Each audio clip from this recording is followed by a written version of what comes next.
There's a hypothetical situation that pastors like to put their parishioners in sometimes, and it makes for a good sermon, and it's very thought provoking and challenging to the parishioners many times.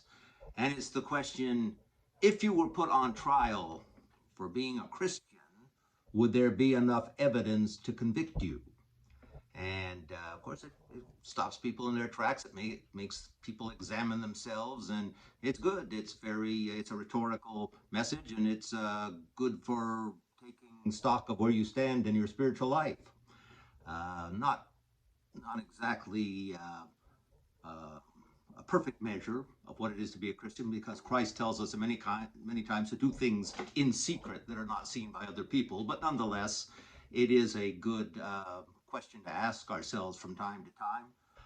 If we were on trial for being a Christian, would there be enough evidence to convict us? And of course, there's many things that talks about in the Bible about signs of being a Christian, the fruits of the Spirit, uh, the sacraments and that sort of thing. But there's one that Jesus says himself that will be evident to everybody if you are a Christian, is that if you have love for one another.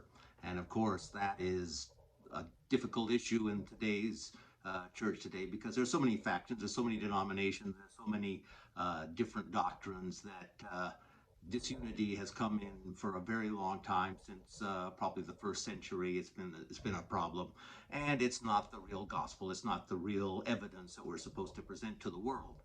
And so, but love from one another, love, if we could get beyond our differences, that would be a perfect example and testimony to the rest of the world from the Christian community.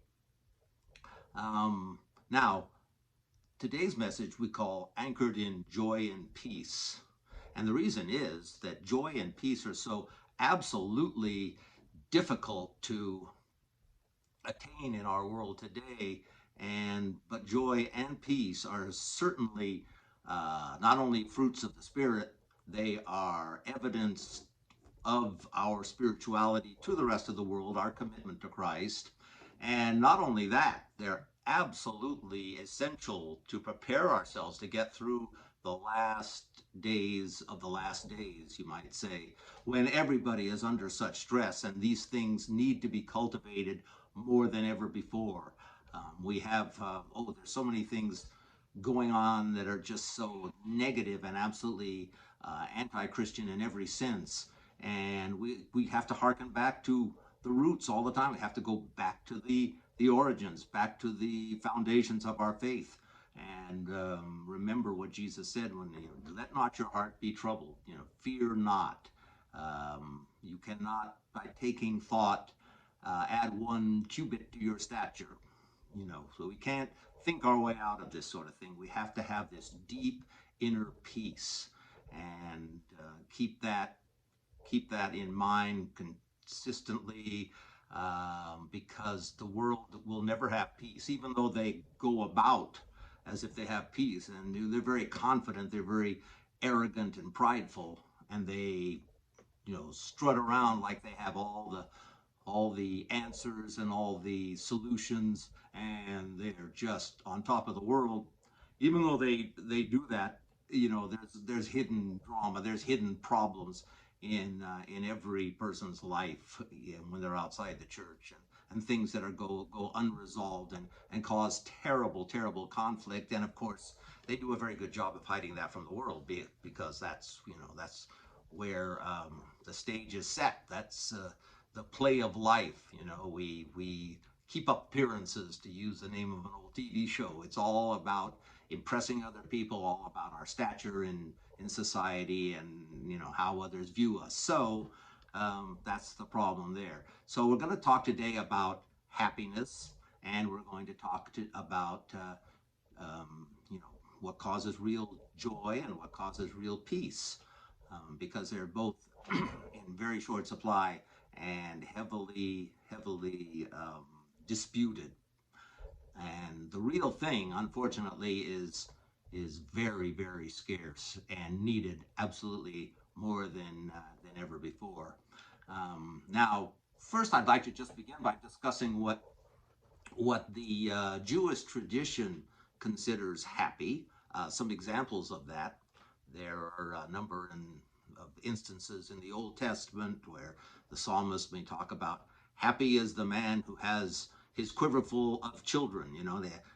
Children are a gift from the Lord, and to have a lot of children is to have a great blessing, and that's certainly one source of happiness. But it says other things that are, even though they just describe happiness as a general concept, they also they also describe the heart, of course, the heart of a person of faith, and how they, even in Old Testament times, viewed happiness. They say happy is to have mercy on the poor, for example. That's one that comes up constantly. That the man of God, the man of righteousness, is always considerate of the poor, and also to delight in God's law. Of course, in the Old Testament, they did not have the gospel, but they did have so much of the gospel in the Old Testament, in the book of Deuteronomy and other places, that it was a great source of inspiration. You could get great wisdom. Yes, find wisdom. Anybody who finds wisdom is happy. Happy, get wisdom. It's the essential thing. And even, excuse me, even in other instances, they talk. There's a verse that talks about the Queen of Sheba coming to see King Solomon and saying, "Happy are your servants. Happy are these men who get to listen to you, the wisest man in the world." Wisdom is just price above rubies, as the scripture always says, and it just delights the soul. And this is something that, it's funny, in the play, the musical Fiddler on the Roof. It's funny, the man, the chief character in this talks about, oh, if I could just have a little money, and then what I'd do with my time and what I would do, and then he talks about, having a big banquet and his wife strutting around and everything. And he also talks about just being able to discuss the Torah all day long, so that was a very, very important part in the Jewish tradition, and of course it extends right on to the Christian tradition, because we we're still seeking wisdom. We've just, referring now to the perfect words of Christ in the Gospels, and that's the difference. But that is also carried over, of course, from the Old Testament. So this is how we define happiness. And hearing the words of God, you talk about Solomon and his days, and the visit of the Queen of Sheba and everything. We have a sort of a parallel to that when Jesus was sitting in the two ladies' house, Martha and Mary, and Mary was preparing the meal and saying, why aren't you exhorting my sister to come and help me in the kitchen? And Jesus says, Martha, Martha, you're careful and troubled about many things, but Mary has chosen the good part, and that shall not be taken from her. And I think that's such a wonderful verse, because in terms of interpretation, it lends itself to so many important things that we need to be aware of in our lives, and it also gives emphasis more to a reflective, non-physical pursuit of knowledge in any kind of occupation that might involve that, whether as maybe a teacher, or a performer in the arts, or a scientist, or anything that furthers knowledge, or as a theologian or as a pastor, anything like that is favored over physical labor. Even though physical labor is important, of course, it's the better part, and it's something that we should not be denied. It's the thing that will deepen our relationship with God and get us closer to Him, and give us the fortification that we need in these days as we become more prepared and ready for the rapture. Real happiness is contentment. The Apostle Paul said, I have learned in all things to be content. In whatever state I am in, to be content. And that is just absolutely perfect. He also goes on to say at another point that yes, I have learned in whatever state I am to be content, and says that perfect peace is just staying in that place, that place where nothing bothers you. It leads me to a definition of peace and what it really entails. I'm not sure who said this exactly, but it's a very, very well put, very pithy and exact definition of what it is. It describes peace as a perfect condition in life in which no aid or support is needed. Isn't that beautiful? A perfect condition in life in which no aid or support is needed. Now, what does that mean for us today who have become so busy, so addicted to electronics and social media and all the chatter and all the nonsense out there? When we can't be still and we can't pray consistently, and we're always being tugged here and there and in this direction and that. We just have to remember, we have to go back to the place where, as Isaiah says, it's in Isaiah 26, verse 2, he says, he will keep you in he will keep in perfect peace he whose mind is stayed on thee, which is wonderful. He will, but that is so hard to do for us now. But we have to work at it. We have to practice being still. We have to practice meditating on God's word, not just praying for needs, but getting centered and focused perfectly on God's word. And this is sort of a lost art and a lost skill that needs to be brought back, because let me tell you, it's a war zone out there, as you don't need to be told. The challenges and the deception and the persecution and the provocations that we're receiving from the forces of darkness is overpowering and overwhelming, and we cannot afford to get caught up into it in a permanent basis. We have to polish our armor and refortify ourselves to go out into the battle and do it, because Christ says, "He who does not faint toward the end will receive the reward, as long as he doesn't faint, as long as he doesn't quit." And it doesn't matter what kind of shape you're in when you're being, caught in the thick of the battle. You just simply cannot quit, even if you faint and you have to take a couple of days off or whatever just to recoup. You have to keep going on. You have to keep fighting. So that's the definition of happiness for the Jews, and how that extends into the gospel and the New Testament. Right now, I'm just going to go over some facets of happiness, what it means, and where we stand right now. Now, I just went over the Jewish version of it, and you can see that even those who studied the Torah recognize the spiritual qualities of happiness, what it entails, and they would never have considered the kind of happiness we have today. And I'll show you why in just a minute. I have a little board here where I go through happiness, starting with the bottom of the rung, the bottom level, which is where we are now. False happiness, and that is, as I say here, it's sensory, it's finite, and it needs constant feeding.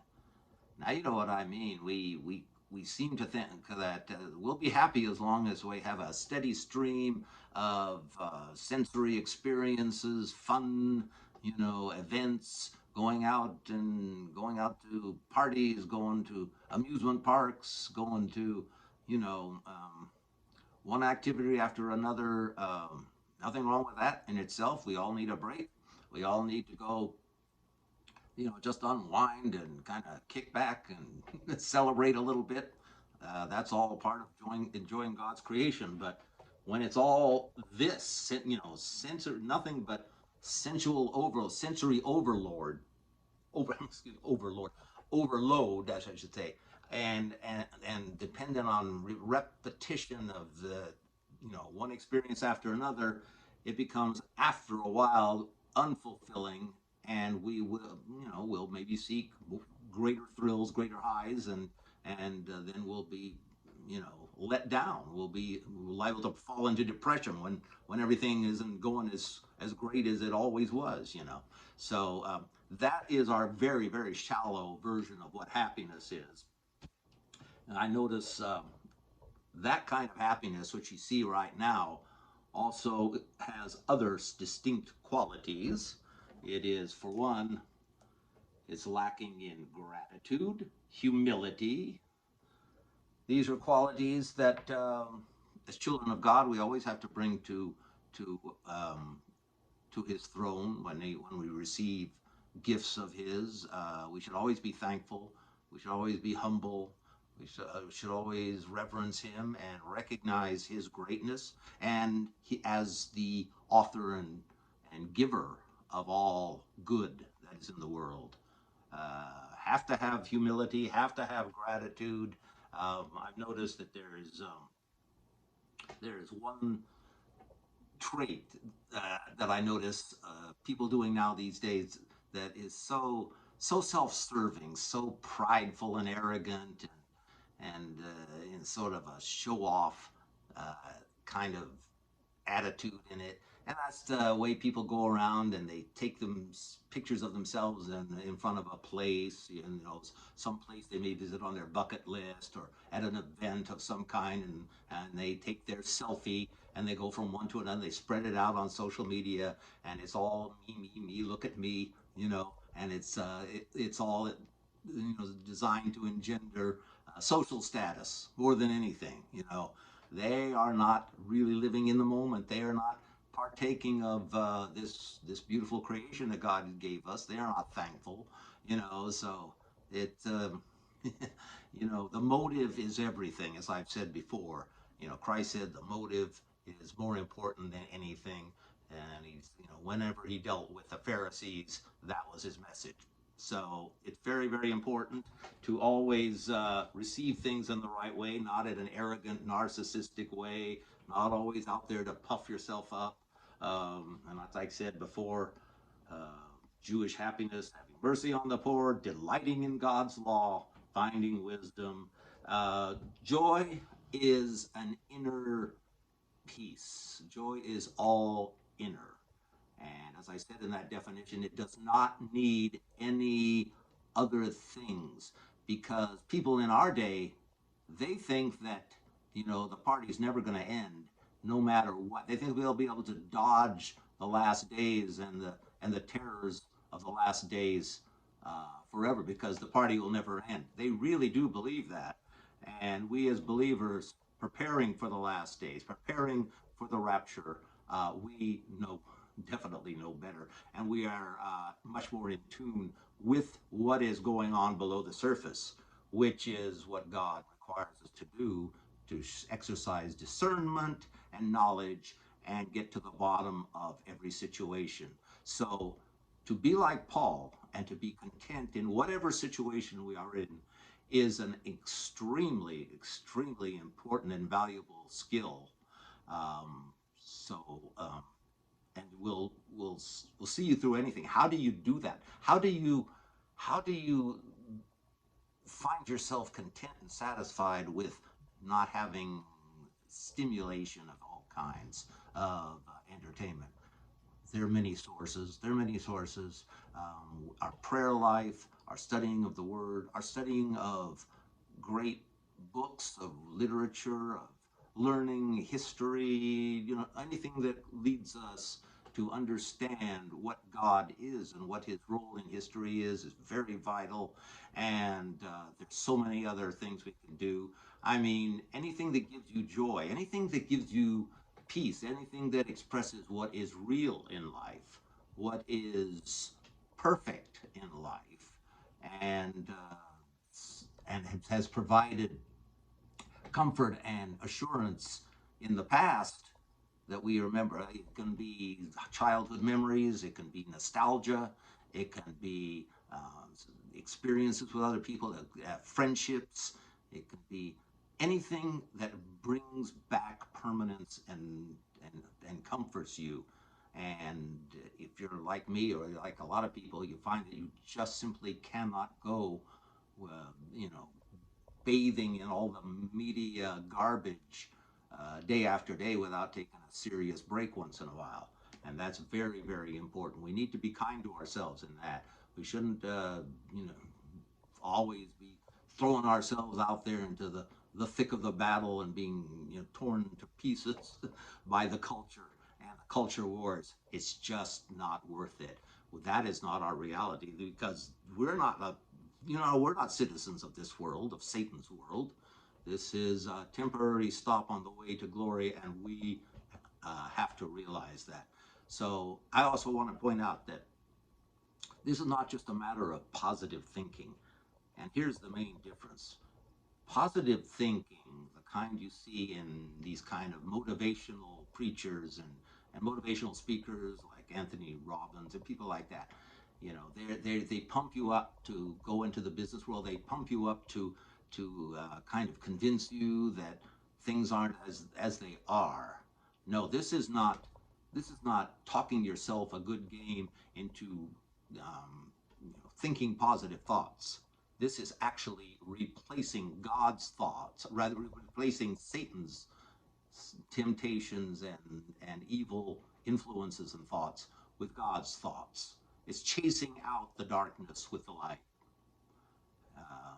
Give place to the light that you will not walk in darkness or fulfill the lusts of the flesh. That's what it is.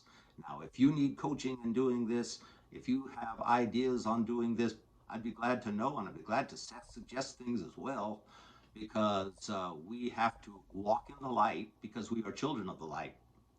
And we simply cannot be always succumbing to the charges and the onslaughts of the enemy. This is what we need protection. That's why this is so vital to our rapture readiness. We're going to glory. We're going to escape this world eventually. And we've been all through that. And we're going to continue discussing this in this series. But this is where this really gets us where we live. Where do we get joy? Joy comes from so many things. It's inner. It's the, as I said, the perfect condition of life, where no aid is is is needed. It's what provides the extra armor we need. Where there was an old movie out originally in the 1950s called Invasion of the Body Snatchers, and the 1978 I think was the second version of that. It was very good, and I discussed it before.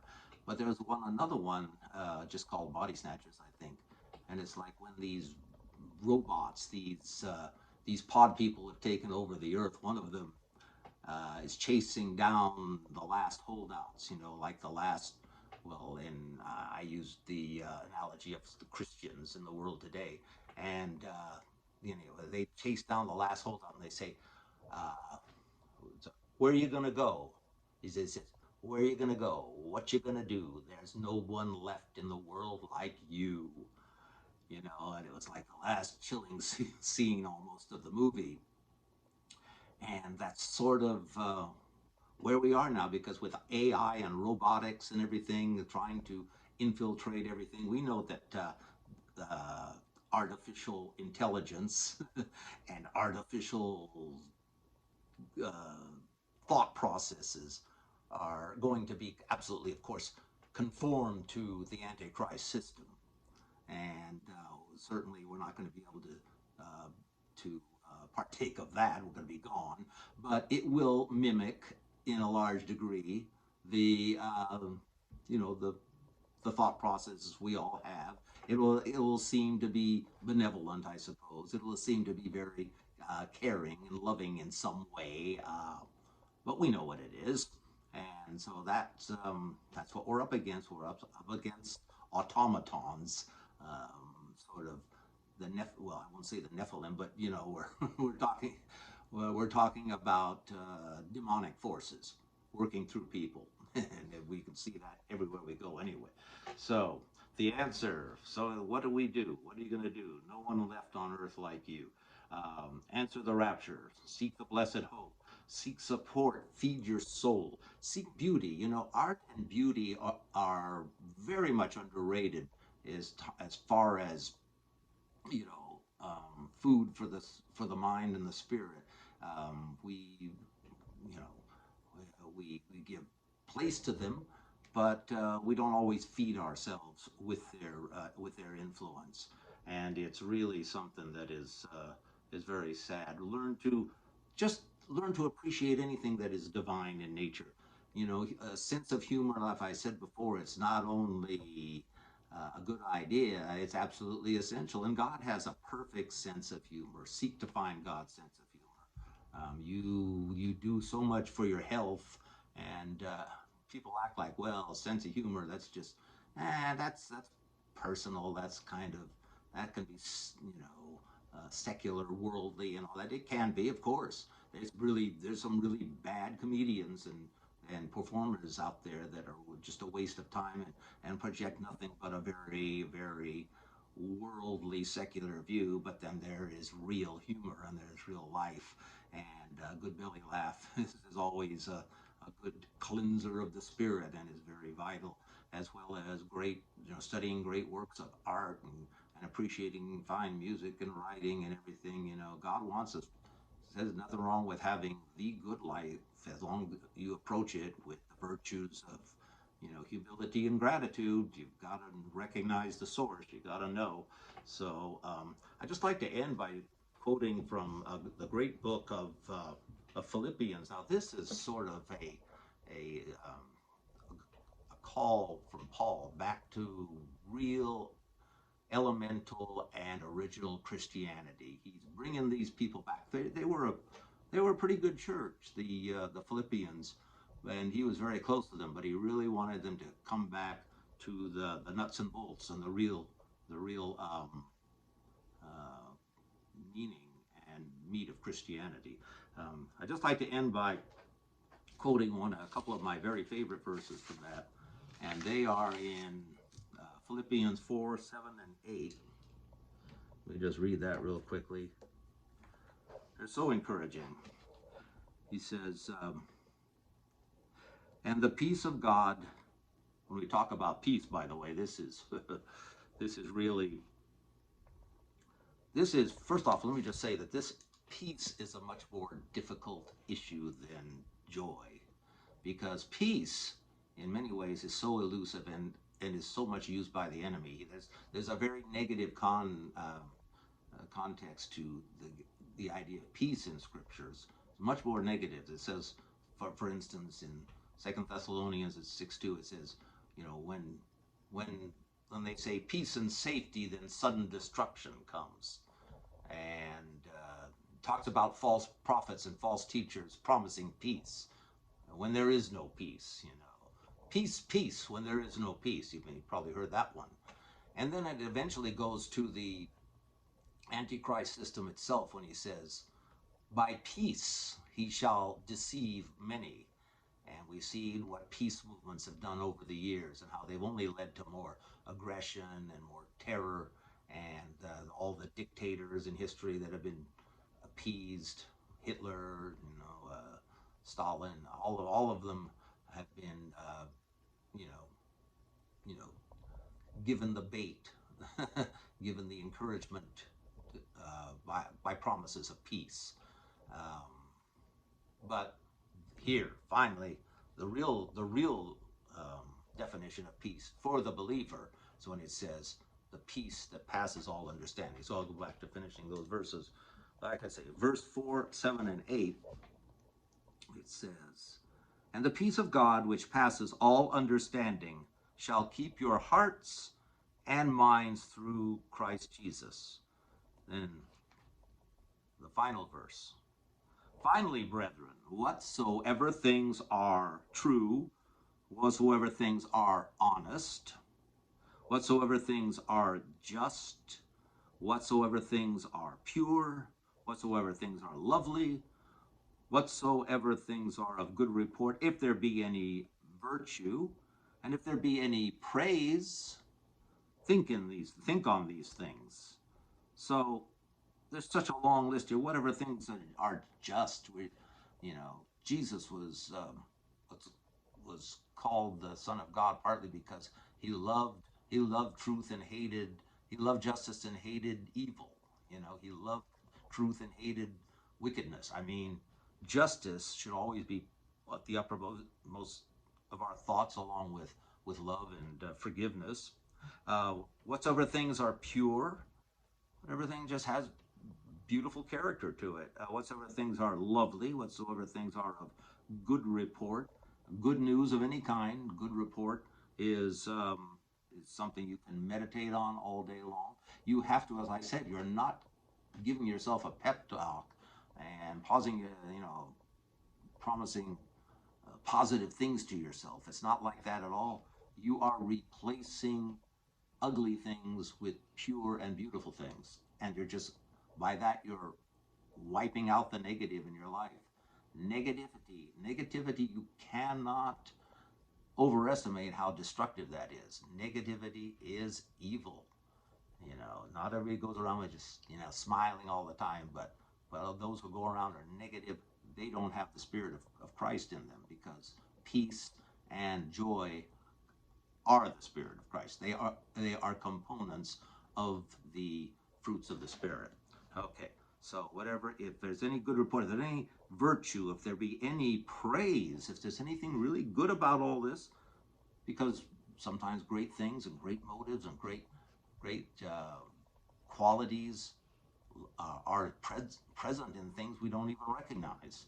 So we're not in tune to things. People in this world are blind. They're blind to what real goodness is, and of course they're blind to the reality of evil and its treacherous effects on humankind. So just think on these things, and this is what keeps us anchored in peace and joy. And if you have any comments, if you have any questions, please drop me a message, subscribe to the channel, and give this video a like if it was good for you, and can keep the conversation going, because we need this. We need the food.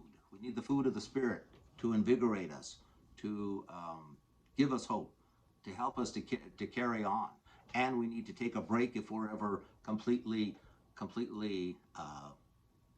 flattened by the deeds of the enemy. Come together. Come together as the real church, not in denominations, but as just fellow travelers in this very difficult road. And you will find the burden quite a bit less. This is Pastor Allen, Veritas Triumphant Church. Veritas Triumphant Church is the address at YouTube. On Facebook, there's Gordon Allen, Pastor Allen, in parentheses. That's on the Facebook address. I also have another one. Don't use it as often anymore, but there's also one, Allen Veritas Church at Philadelphia Victory.com.